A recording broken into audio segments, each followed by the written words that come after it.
secret mo, gusto mo din yumaman. Sabi mo doon sa dalawa, sabi mo, oh pare, para yumaman ka dito, dalawa lang din imbitahin mo sa buong buhay mo. So nandamay ka pa ng ibang tao. Tanong mo, malala hindi mga kaibigan. Malala, itong malapit dyan. Tingnan natin magkano kikitain mo sa loob ng isang taon. Mga kaibigan, dalawa lang inimbita mo, that's it. Wala ka nang inimbita ulit. Ibig sabihin, pag-check mo ng Facebook mo, dalawa lang talaga naman nun. Maliwanag po. Ang malapit po nito, yung dalawang sumali, ang kinita mo doon, 1.5. Kasi 500, 500, match bonus 500, meron kang 1.5. Tama? Eh sabi ng dalawa, paano ba yumaman? Sabi mo, dalawa lang rin imbitahin nyo sa buong buhay nyo. So sabi ng dalawa, ay madali lang pala yun. Tama po? Ang malapit sa lahat, may kita ka pa rin ba dyan? Yes, kasi bakit? Nasa blue at nasa red mo. Therefore, meron kang match bonus na 1,000. Eh, itong mahirap sa lahat, mga kaibigan. Sabi ng dalawang naka-purple sa dalawang nakapula, ano ba talagang sikreto ninyo? Paano ba yumaman? Kasi nakita nila, tuwan-tuwan kayo eh. Sabi mo, yayaman, yayaman, tama. Sabi ng dalawa naka-purple, paano ba yumaman? Sabi ng dalawa nakapula, sorry pare, top secret, bawal ipagsabi. Sabi ng dalawa naka-purple, sige na. Kasi pag ako naman yumaman, yayaman ka din naman. So sabi ng dalawa naka-purple, ano ba talagang sikreto? Sabi ng dalawa nakapula, madali lang. Huwag mo si Bido sa unang nagsabi sa amin, ang sikreto, dalawa lang rin imbitahin nyo sa buong buhay nyo. So sabi ng dalawa nakapula, madali lang pala, tama po. So dalawa lang talaga inimbita nila. So apat po yun. Mga kaibigan, yung apat sa blue, apat sa red, mga kaibigan, meron ka pa rin bang match bonus? Yes, so meron ka 2,000. Mga kaibigan, bawi ka na ba sa 3,988 mo? Yes. Ang maganda, yung package mo, inamag na. Hindi mo ginamit, di ka man lang nag-discount sa load. Mga kaibigan, yan lang ginawa mo, bawing-bawi ka na. Tama? Eh, ang maganda ko dito mga kaibigan, nagtuloy-tuloy ang chismis. Ibig sabihin, kumalat ng isang taon ng kamalasan mo. Tama po ba? 4 times 2, ilan ho yun? O, sabay-sabay tayo Okay, 8 times 2, may match bonus ka na naman. 16 times 2, may match bonus ka na naman. 32 times 2, oh, may match bonus ka na naman. Alam mo maganda, tuloy-tuloy, tiggalawa lang mga kaibigan, nagma-match bonus ka. Tama po ba? Ang maganda, pagdating dito, ang kita mo kalahating milyon na. Tama po? Isang buwan. Tanong mo, malas hindi? Oh, wala na sumagot. O, laki na sir, hindi na malas yan. Tama. Mga kaibigan, malas pa rin yan. Kasi itong tanong ko sa iyo, paano kung hindi lang tigdagalawa ang inimbita nito? Tama po? Kita mo? Tama po? Eh may nagtanong sa akin, sir, pwede ko bang pigilan yung mga yan? Kasi baka sumobra. Tama. Hindi mo pwedeng pigilan yan kasi nakita nilang yumamang ka eh. So ibig sabihin, sinabi nila, effective talaga sistema niya. Dalawa lang talaga refer natin sa buong buhay natin. Tama po ba? 1,024 times 2, 2,048. May match bonus ka, 1,000,000. Mga kaibigan, sumobra ka na sa limit. Pero bawal mong kitain yan, ang bibigay lang sa'yo, 900,000. Okay lang pa ba yan, mga kaibigan? Yes! Parang ayaw nung iba. Oh. Sabi, sir, akin yung 100 eh. Bakit pamigay? Mga kaibigan, 900 lang, mga kaibigan. Ang total na pwede mong kitain sa loob ng isang taon, worst case scenario, ang pwede mong kitain, 1.9 million pesos in 1 year. Sa halagang 3,988. Pero pwede na po ba yan, mga kaibigan? Yes! Alam mo mga kaibigan, sabi nga nila, 1.9 million, malaking bagay na yan. Kaya nung nakita ko yung mga kaibigan, talagang nabaliw ho talaga ako. Sabi mo nga, baliw. Nabaliw ho talaga ako. Kasi sabi ko, 1.9 million, mabibili ko ng pangarap ko. Alam niyo mga kaibigan, ang pangarap ko, magkaroon ng sarili kong sasakyan. Kung sisibihin ko sa'yo, yan, paano mo sa akin, ilan sumali? Ilan? Paano mo ilan? Ang sumali, 4 lang. Oh, alam mo nung una, gusto ko na talaga mag-quit kasi inisip ko parang hindi ko linya. Tama? Ang dami kong inibita, walang naniwala. Alam mo, malapit sa lahat mga kaibigan, nagalit ako doon sa tao nag-invite sa akin. Sabi ko sa kanya, sabi mo, yayaman, di naman pala yayaman. Ayaw maniwala ng mga tao, wala yung magduda. Tama? Alam mo, sabi sa akin, pare, kumapit ka lang, yayaman ka. So, binigyan ko pa ho ng isa pang taon. Mga kaibigan, may sistema palang kailangan sundan. Hindi ka pala pwedeng banat ka ng banat, ng banat, ng banat, ng banat, ng banat, wala na. Tama po? So, mga kaibigan, ang sikreto dito, wag ho tayo maging emotional. Pamilya din sa mga emotional. Kung pansinin mo yung mga tao nag-imbita sa inyo, o pag hindi ka sumali, alam mo reaction niya pag emotional, hindi ka sasali. Tama? Mga kaibigan, anong trabaho ng tao nag-imbita sa kanya? Okay?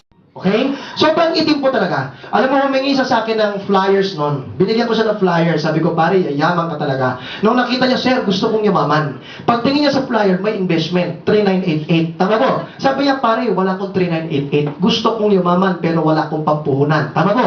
Sabi ko sa kanya, Pilipino ka. Ang Pilipino, pag gusto, may? Kung ayaw, maraming? Oh, pansinin mo mabuti. Familiar ba kayo sa POEA? Pamilyar kayo? Bakit pumipila ang tao dyan? Sa pangarap na gustong mag-abroad. Tama po ba? Kasi sa abroad daw, doon daw ang opportunity. Tama? Kaya nga ngayon, nakakatawa, di ba? Halos natatao nurse na. Tama? O di ba? O wag naman ho ma-offend kung meron hong nurse dito, no? Wag ho tayo ma-offend. Nakakatawa lang naman tignan, no? Kasi pati doktor ngayon, nurse na. Tama po? O, di ba, pansinin mo, pag graduation, aakyat ang doktor, sisibihin ng mama, congratulations, doc, nurse ka na, di ba? Ano reaction ng doktor, yes, yes, tama. Mga kaibigan, nakakatawa lang naman pakinggan, kasi doktor, nag-downgrade nurse, tama po? So, mga kaibigan, ito lang naman, totoo yan, sa totoong buhay, nandun ang opportunity, pagiging nurse sa ibang bansa, tama po? So, ang tao, pipila dyan, pag pila, pinasok, naaprubahan, mga kaibigan, may babayaran pang placement fee, tama po ba? 100,000 ho yun. Mga kaibigan, mabigat ang 100,000 pero gagawa ng paraan para maging maganda ang buhay. Tama po ba? So, usap na kami ng mga strategy kung paano yumaman. Sabi niya sa akin, pare, kailangan ba ng extra gastos dyan? Sabi ko, oo. Paano yan, pare? Wala na akong pera. Lahat ng pera ko, yan yung 3980. Sabi ko, saan ka tumitira? Paano pagkain mo? Alam mo, sabi niya, wala eh. Kasi alam mo, basurero lang mo ako. Sabi niya, basurero lang ako ay janitor dati. Alam mo, sabi ko, grabe. Alam mo, napalapit ho yung puso ko sa kanya kasi naisip ko, kailangan tulungan ko tong taon to. Tama po? So mga kaibigan, inuwi ko ng bahay.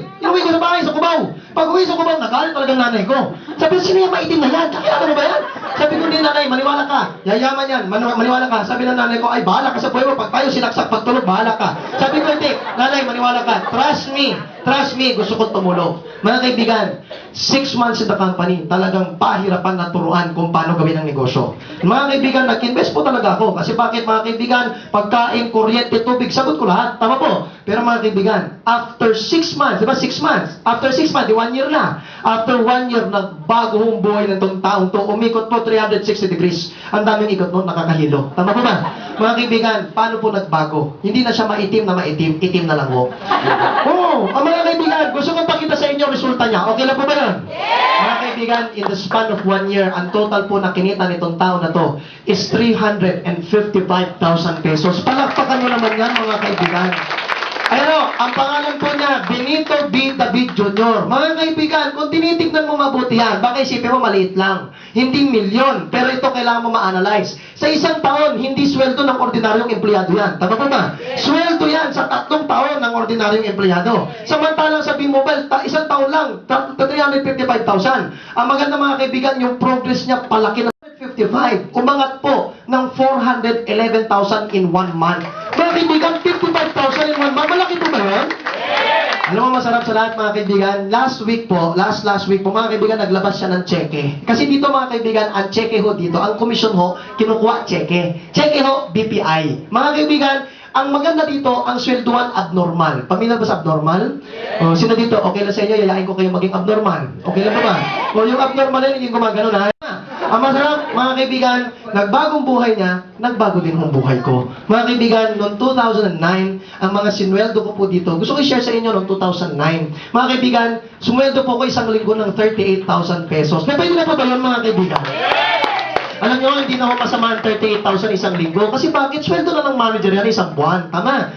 Samantalang ho, noong year 2009, I'm only doing this sideline. Hindi ko kayo ino-offer na mag-resign sa trabaho nyo, ha? Maliwanag po ba? Sinasabi ko lang naman, idagdag nyo to sa pinagkakakitaan ninyo. Tama po? Mahirap po kasi may kasabihan, do not put all your eggs in one basket. Kasi pag naputas yan, nalaglag ng itlog, patay ka. Tama? So mga kaibigan, kailangan mo ng sideline, extra income. Tama po? So mga kaibigan, ito dinagdag ko, 38,000 isang linggo. Pero hindi pa rin ako nag-resign yan. Inantay ko ho isang buwan. Mga kaibigan, after 1 week ho, may additional 14,000. After 1 week, may additional ho, 17,000 po. After last week of the month, 47,000. Mga kaibigan, ang total ho na kinita is 106,000 pesos in 1 month. Malaki na po ba yun, mga kaibigan? Yes!